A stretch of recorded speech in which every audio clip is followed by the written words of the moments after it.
In this lesson, we will be discussing spline points. Spline points are how you determine the driving line in Trials Evo.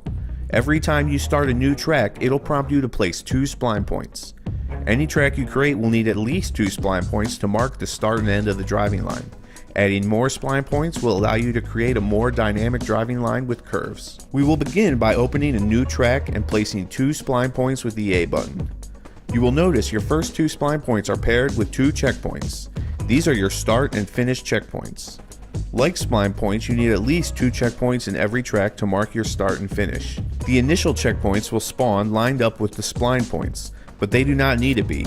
Your starting checkpoint, finish checkpoint, and any checkpoints in between can be placed anywhere between your first and last spline point. Next, we'll add a curve to our driving line.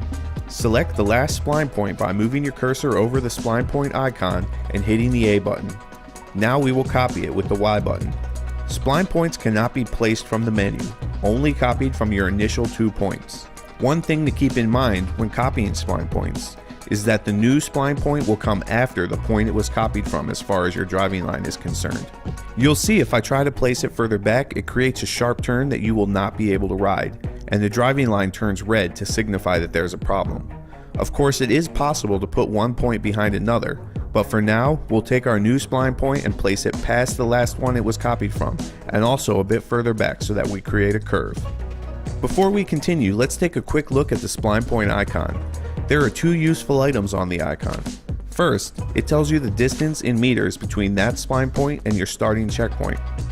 This will come in really handy later when we get into creating skill games, especially ones that use distance as part of the score. The second useful item is this horizontal line that crosses the icon. This line represents the size of your curve. A shorter line is a sharper curve. The longer the line, the wider and smoother the curve. So now, let's go back to the curve we've created. I've purposely made it a little sharp so that you can see how to adjust that. First, grab the spline point icon on the curve. Once selected, the left and right triggers adjust the amount of curve. Left makes it smaller and sharper.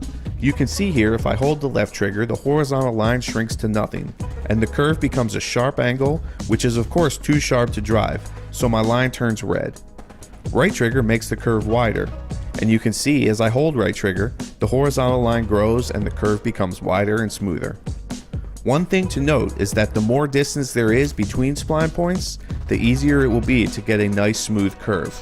Finally, we'll grab our last checkpoint and copy it.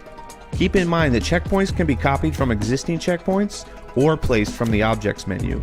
In any case, your first checkpoint on the driving line is always your starting line, and your last checkpoint is always your finish. So now we'll take our new checkpoint and place it near the last spline point so that we can test our curve. Hit start and select test track and give your curve a test drive.